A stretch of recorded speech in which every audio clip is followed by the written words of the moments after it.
My wife was a real estate agent and was doing really well.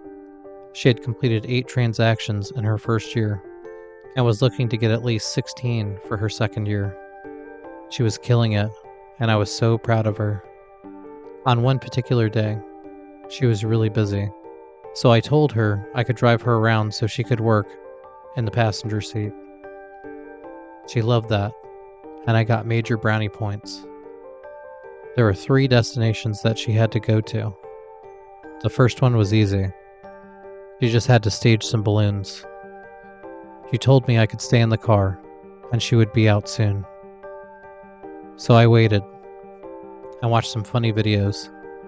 She came out, and off we went for a second stop. At the second stop, she had to do a seller consultation for an older lady who had lost her husband and was looking to downsize. That appointment was longer for sure, so I watched a lot of funny videos. When I'm talking about videos, I'm talking about Vines. Vines are probably some of the funniest videos I have ever seen, and it keeps me thoroughly entertained for a long time. I especially like Ariel Vandenberg. She just cracks me up. After about an hour, she finally came out and got in the car. I asked her how it went, and she said, "I got the listing." She was so excited and looked so cute. I was very proud of her. We had a quick celebration, and then we were off to the final stop. This was the last one for the day. For the last one, she had to do a showing to a buyer client. She pulled up, and the guy was already there waiting for us. My wife leaned over and kissed me and told me, "Thank you for helping me with everything." That made me feel really soft inside, but I loved it. They went inside, and I waited. I was on a Vine marathon so far, so I figured I would just continue it while I waited. Before I knew it, I had been sitting there for 30 minutes. I started to wonder what was taking so long. I called her, but her phone just kept ringing. It wasn't going straight to voicemail. It was weird. So I got out of the car and went into the house and started calling for her. All the lights were on. I searched the whole downstairs and I couldn't find her, so I started to make my way upstairs. I was calling for her, but she wasn't answering me. I did not see the guy either. I got to the master bedroom, and I did find her, but not like what I wanted. She was dead, and the buyer client she had must have been the one that killed her. We had everything going for us. Everything was perfect, and it was taken away so fast. I love you, darling, and I miss you.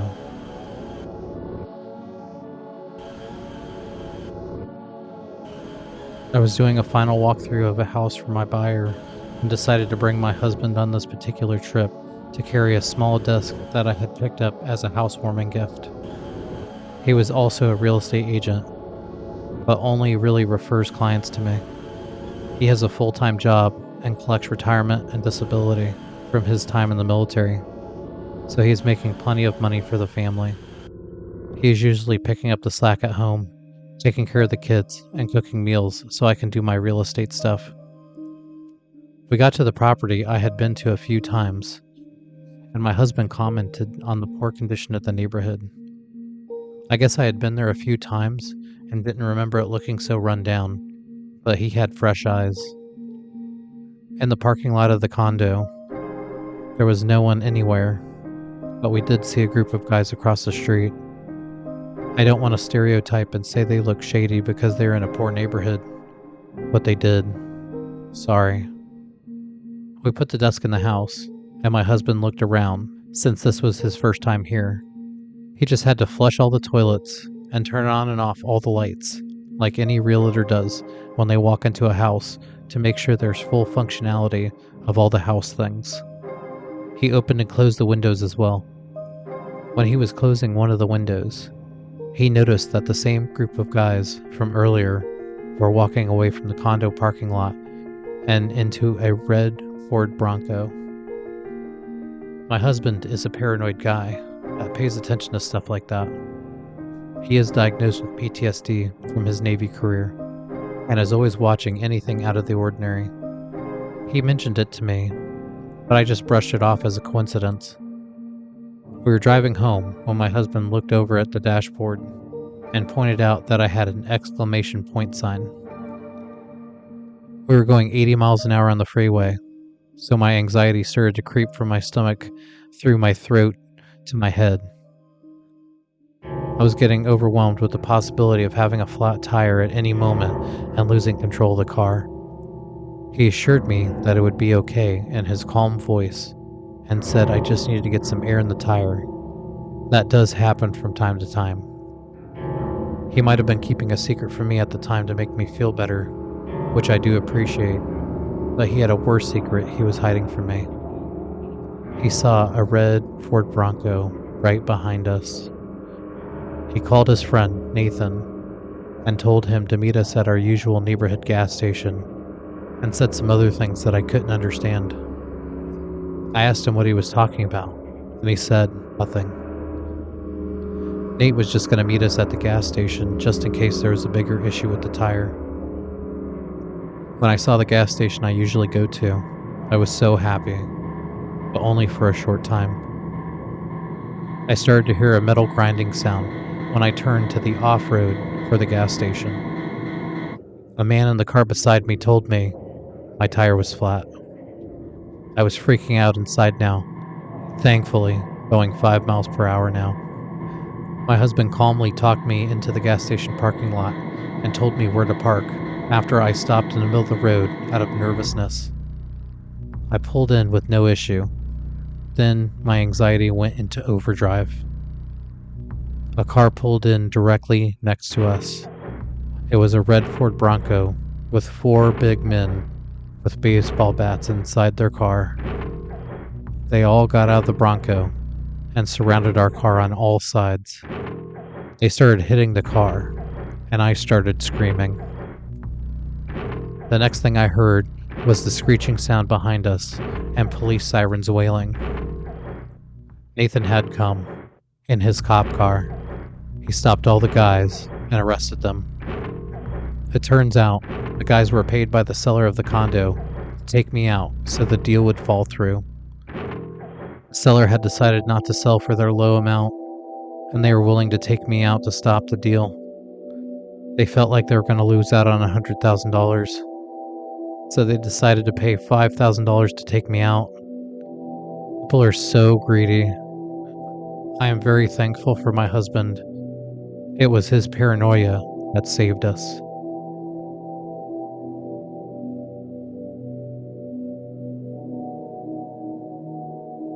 I was looking at a house for my client, and my husband was always giving me a hard time about going to see houses alone. I usually did have a lender with me or another house agent, but sometimes I was by myself. I really did not know what the big deal was. I never had any trouble. I had seen many houses and never experienced an issue. I think he was being ridiculous. He always used the squatters thing to scare me, but I have never seen squatters in a house I was looking at for a client. I love the guy, but I think he worries too much sometimes. So I get to the house, which is basically a mansion. It had been vacant for a month, and the seller needed to get rid of the property because he was paying 2 mortgages a month and could only afford one. I was doing the initial walkthrough to identify any issues before we put it on the market. I had my clipboard and my checklist. I walked through the front door with the intention to look around room to room. However, I changed my mind when I opened the front door. In the main living room, there were all these people that looked dirty and strung out on something.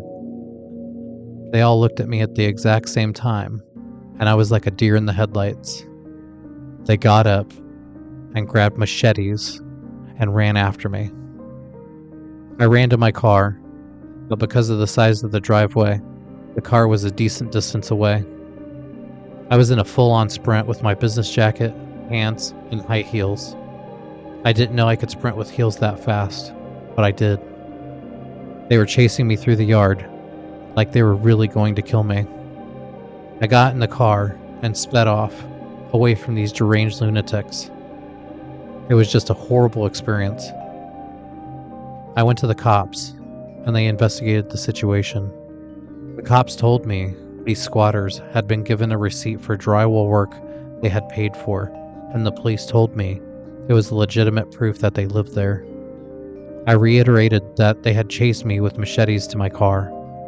The officer told me that nothing actually happened to me, and these people were occupying the home lawfully, providing a receipt for an upgrade to the property. He said there was nothing they could do, and they walked away from me. I told my clients what happened. They tried to talk to these squatters face to face, but there was no use. The squatters were permanently in there, and it would have to be settled out of court. My clients finally got access to their house 9 months later and were in debt $60,000. I guess the squatters didn't pay the mortgage. After that, I never went looking at houses unless I had someone with me. And guess what? I made my husband come a lot more than ever before.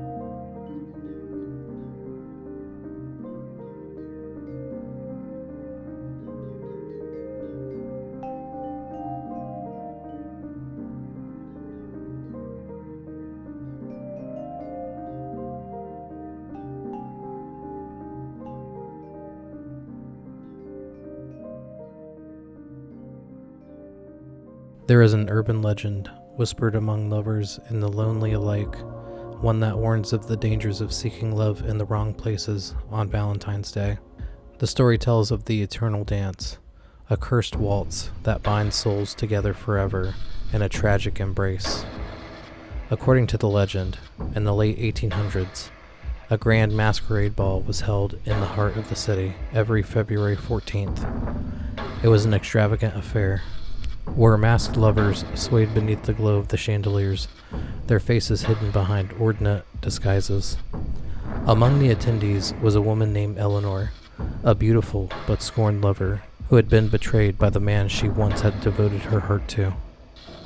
One night, she sought vengeance, calling upon forces unknown to weave a curse upon the ball itself. As the music played, Eleanor selected her victim, a dashing young man who reminded her of her faithless beloved. She lured him into the waltz, their movements hypnotic and graceful, but as the song reached its climax, the young man found himself unable to stop dancing. His limbs moved against his will, his feet gliding endlessly across the floor. Eleanor merely smiled and disappeared into the crowd, leaving him trapped in an eternal dance, his soul never to rest. The ball, once a grand tradition, was abandoned after that night, as whispers of the cursed waltz spread through the city. Yet the legend claims that the dance was never truly forgotten. It is said that on Valentine's Day, if you hear the faint sound of violin music drifting through the air and find yourself alone in an empty ballroom, you must resist the temptation to step onto the floor. Should you begin to dance, a mysterious partner will appear, their touch as cold as ice, their movements as smooth as silk. They will guide you into the steps of the waltz, and before you realize what has happened, your feet will start to move on their own, your body swaying in time with an unseen rhythm. Once the dance begins, there is no escape. You will waltz endlessly through the night, trapped in Eleanor's curse, your soul doomed to join the others who have fallen victim to the legend. The only way to break free, some say, is to find another dancer before midnight and pass the curse on to them, an act of cruelty that only the most desperate would dare to commit. So if you ever hear ghostly violin music on Valentine's night, do not follow it. Do not enter into an abandoned hall or let your feet be lured into an unseen rhythm, because once the eternal dance claims you, there is no turning back, and you will waltz forever in the arms of a partner that was never truly yours.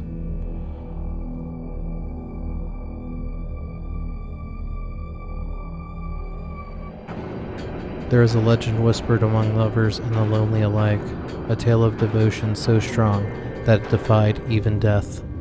It is said that on Valentine's Day, if you receive a love letter written in deep crimson ink, sealed with a wax heart, you must never open it. From within that letter lies a love so relentless, so consuming, that it will claim you forever.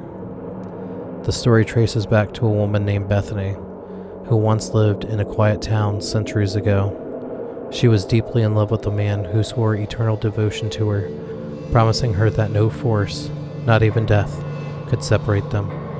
However, fate was cruel, and just before Valentine's Day, the man fell ill and passed away. Heartbroken beyond measure, Bethany wrote him one final letter, pouring her sorrow and undying love into every word. As she sealed it, she whispered a desperate wish to be reunited with him, no matter the cost. The next morning, Bethany vanished without a trace. But the legend does not end there. Every year since her disappearance, on Valentine's Day, mysterious love letters have appeared in the doorsteps of unsuspecting individuals. The ink, a deep crimson, never fades. The wax seal is always perfectly pressed. Those who receive the letter and open it are never seen again. Some claim to hear the faint whispers in the wind, murmuring words of longing. Others swear that they've seen a shadowy couple standing hand to hand under the glow of streetlights, disappearing as soon as they are noticed by someone else. The townspeople believe that Bethany's wish was granted, that she and her lover were reunited, but only by pulling others into their endless embrace. Those who receive their letter are said to become part of their eternal love story, vanishing into the unknown, never to return. To this day, no one knows where the letters come from or how to stop them, but one thing is for certain. If you find a crimson sealed letter on your doorstep this Valentine's Day, leave it untouched, walk away, forget you ever saw it, or risk becoming another name lost to the legend of the eternal Valentine.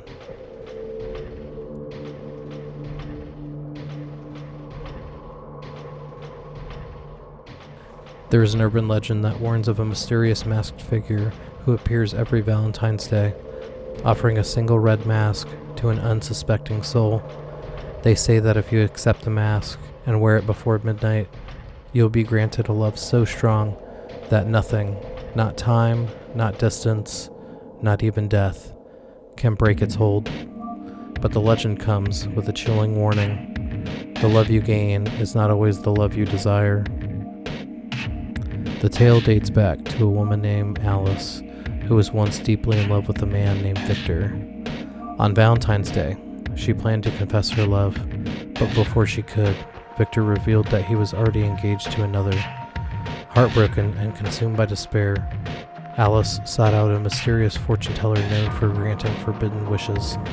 The fortune teller gave Alice a red mask and whispered, "Wear this before midnight, and the one you desire will be yours forever.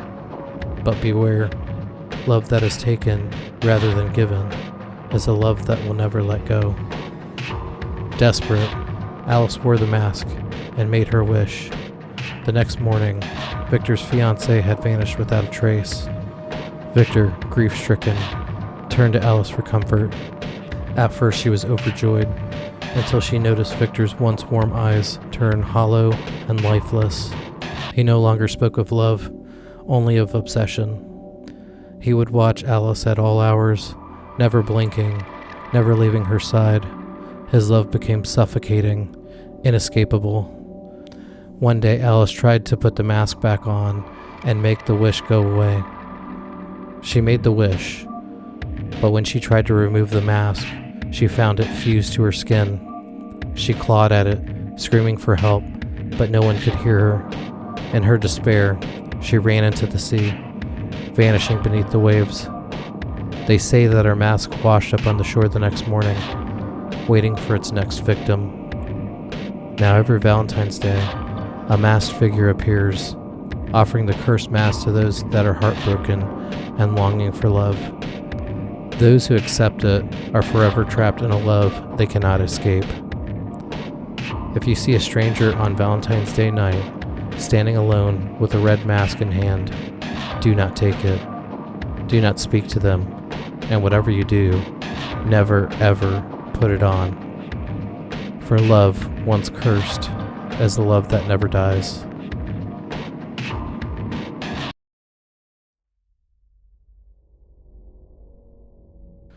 It was one of those nights where the rain didn't just fall, it pounded. The kind of rain that made you question why you ever took this job in the first place. I was the only one left at the pizza shop, closing up after a long shift. The storm outside was relentless, and I was ready to call it a night. But then, the phone rang. I almost didn't answer it.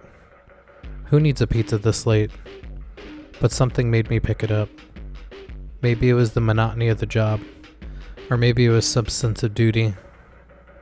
Either way, I regretted it the second I heard the voice on the other end. "One large pizza," the voice said, low and raspy, like they hadn't spoken in years.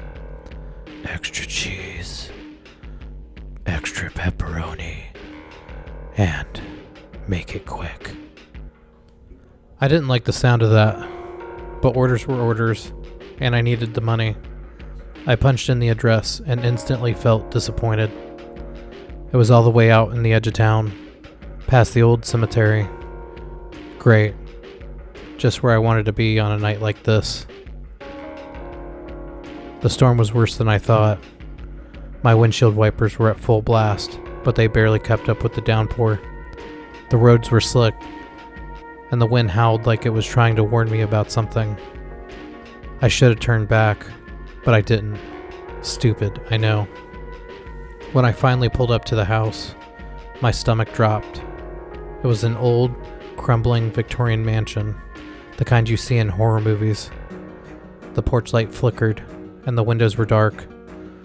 No car in the driveway, no signs of life, just the storm and the house staring back at me like it was waiting. I grabbed the pizza and made a run for the door. The rain soaked me to the bone. I knocked once. No answer. Twice. Still nothing. I was about to leave when the door creaked open on its own. A cold draft hit me, carrying the smell of mildew and something metallic.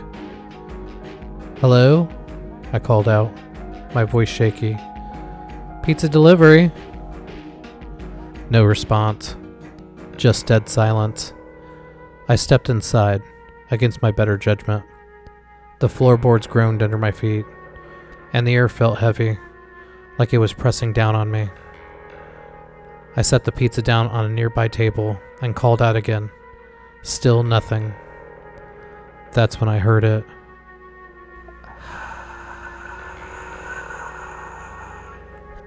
A faint whisper, coming from upstairs. It was too quiet to make out if they were words or just the wind, but it sent a chill down my spine. I told myself it was just the wind, but deep down, I knew better. I turned to leave, but the door slammed shut behind me. My heart raced as I fumbled with the handle, but it wouldn't budge. The whisper grew louder, more insistent, and then I saw it, a shadow moving at the top of the stairs. It was tall, too tall, and it didn't move like a person. It floated through the air, like it was made of smoke. I backed away, my breath coming in short, panic breathing. The shadow started moving down the stairs, and I could see its eyes, glowing, red, and full of hate. When it reached for me, I ran as fast as I could, throwing myself against the door until it finally gave way. I didn't look back, I just ran, the rain and wind whipping me in the face as I sprinted to the car. I peeled out of the driveway, my hands shaking on the wheel. When I got back to the shop, I locked the doors and just sat there, breathing heavy, trying to calm myself down. I closed the shop and drove home. When I woke up the next morning, I found the pizza box I had left overnight in my passenger seat slightly open. I opened it. It was empty, except for a single sentence scratched on the inside in what looked like blood. "Thanks for the pizza." I quit that day. But sometimes, late at night, I swear I hear whispers, and I wonder if it's coming from outside or inside my head.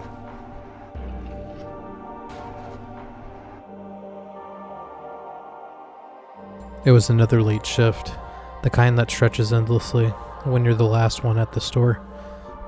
Outside, the storm raged, rain slamming against the windows as if desperate to get in. I was just about to lock up when the order came through. 1 pizza, extra cheese, and pepperoni. To some remote cabin in the woods. Perfect. No tip, I could already tell. But skipping the order wasn't an option. Everything was tracked digitally now, and my boss would know. The drive was rough. The roads were slick with mud. The wind howled through the trees. And my GPS kept autocorrecting itself even though I was going straight, as though it didn't want me to find the place. But I did, eventually. The cabin was barely visible through the downpour, tucked deep into the woods, its windows glowing softly like dying embers of a fire. I grabbed the pizza and ran as quick as I could to the door. The rain soaked me instantly. I knocked. Nothing. Knocked again a second time. Louder. "Pizza delivery." Still, no answer. I was just about to leave the box on the porch when I noticed the door was slightly open. So I pushed through. "Hello?" My voice barely carried over the storm. I hesitated, but then I stepped inside. The air was warm, rich, with an unfamiliar scent. Something sweet, intoxicating, like jasmine and sage. The dim lighting in the room cast it in gold and shadow, flickering against the polished wooden floor.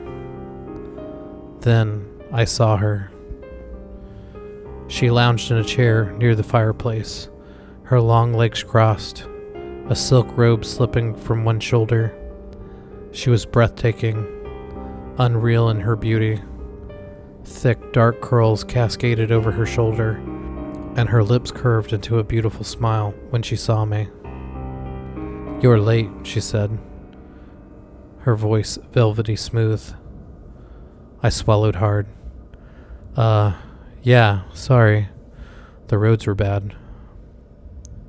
She signaled for me to come closer. "Bring it here." Something in my gut twisted, a primal instinct telling me to leave, but my feet moved anyways. The air around her felt heavy, charged, like the moment before a lightning strike. I set the pizza on a small table beside her, trying not to stare at the way her robe barely clung to her body. Her fingers brushed mine as she took the box. She felt ice cold. When we touched, I flinched. "You're shaking," she observed, tilting her head. "Cold?" I forced a laugh. "Yeah, the storm's brutal." Then she smiled wider, and I noticed something interesting. She had some canines, all right, but they looked a little too sharp. "Let me warm you up." Every instinct screamed at me to leave, but I was rooted in place, trapped in the depths of her gaze. Her eyes, God, her eyes, were the color of liquid amber, flowing faintly into the dim light. I should get going," I stammered, stepping back. The look on her face didn't change, but something in the room did. The shadows stretched unnaturally, curling towards me like grasping fingers. The warmth thickened into something oppressive, suffocating. "Oh, don't rush off," she purred, standing now, the silk robe slipping further, revealing flawless skin. "You've come all this way. Stay a while." I stumbled back, my hand searching for the door handle, but when I turned, the door was gone. Just smooth wooden walls where the door used to be. Panic clawed my throat.